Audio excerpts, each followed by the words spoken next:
street football has emerged as a form of football that is linked to its social origin, out of the need to develop a form of football that can engage socially disadvantaged young people. So you don't have a referee, you don't have any rules.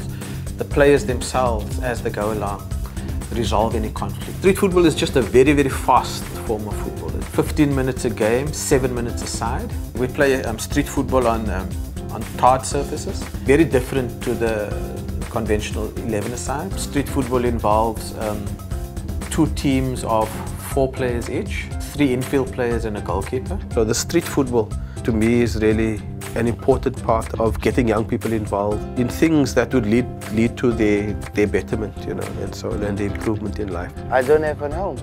Where must I go to? No mother, father, or family. But the thing is I don't give up hope. Hope is the most important thing in life. If I didn't have that opportunity on this field to play football, then I will still be with him.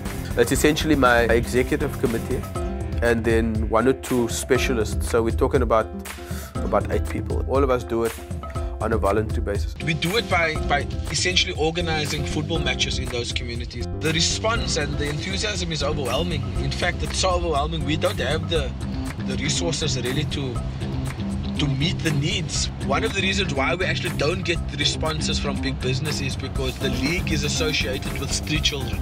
If a program for street people doesn't take them off the street, then it's a waste of money, because we're spending money to keep them on the street and to keep them in that cycle. This breaks that cycle and it gets them off the street. Some people say to me, you start watching and within a few seconds you've forgotten they're homeless.